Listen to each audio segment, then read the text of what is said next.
Alors bonsoir à tous. Donc, c'est Toshibon. Donc, je vous fais ce message pour que vous puissiez comprendre et connaître notre situation et connaître notre position pour la réouverture de Pôle Forme. Alors déjà, je tiens à vous dire que nous sommes encore en couvre-feu, donc 19h. Donc on ne peut pas réouvrir les activités d'adultes, sauf les cours qui vont peut-être commencer vers 16h. Donc qui vont peut-être reprendre. Bon. Alors, notre position est très claire. On nous demande aujourd'hui de mettre en place un pass sanitaire. Mais en fait, c'est pas possible pour nous. C'est pas possible parce que à l'heure où je vous parle, la situation de l'entreprise est déjà compliquée. Ok, on n'a pas fait une rentrée normale.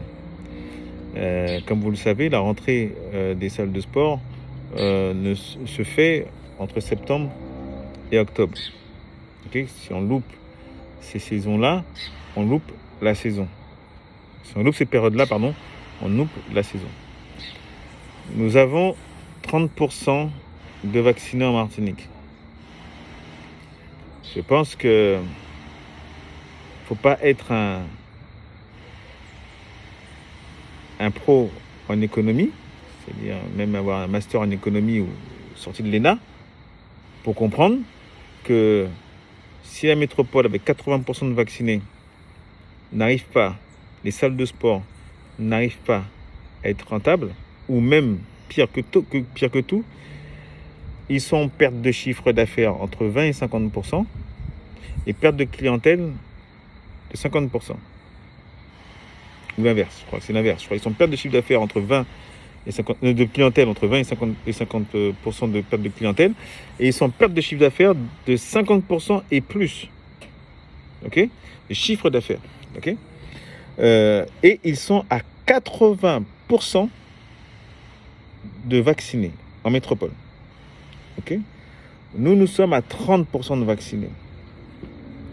Je crois qu'il faut qu'on comprenne que on doit faire un choix dans la vie.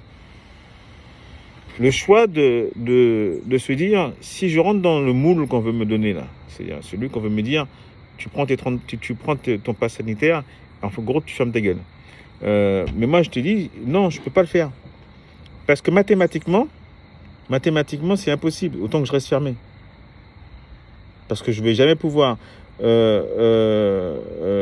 être rentable avec un pass sanitaire, 30% de vaccinés, qui va venir à la salle?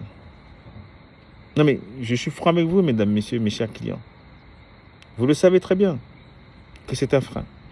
La décision qu'on a prise, Monique et moi, c'est de rester dans le même modèle qu'on avait avant la rentrée, avant les vacances. C'est-à-dire, nous allons éclater nos cours. Il y aura des cours sur le parking, il y aura des cours en terrasse, il y aura des cours à la salle.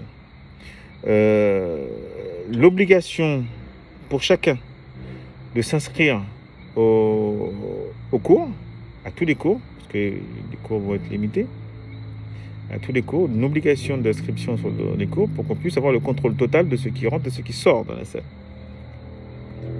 Ok ? Et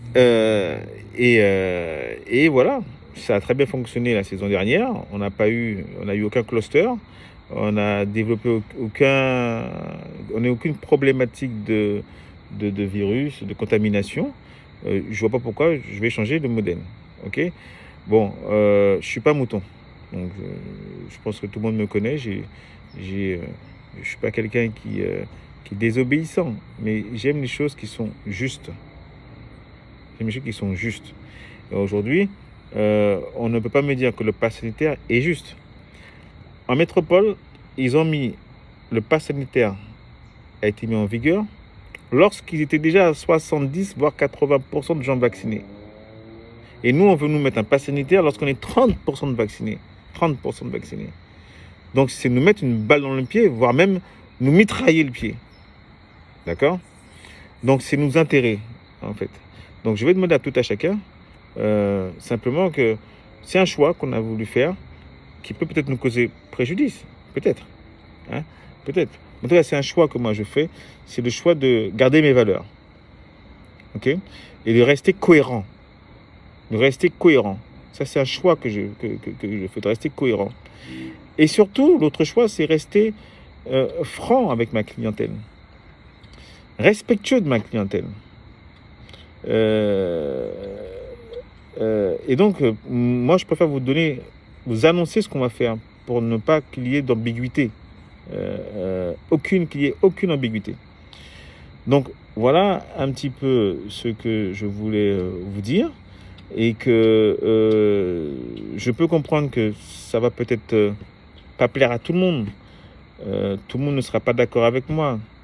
Mais c'est pas grave, j'en voudrais à personne. C'est pas un souci. Aujourd'hui, à l'heure où on vous parle, à l'heure où je vous parle là, on n'a plus rien à perdre.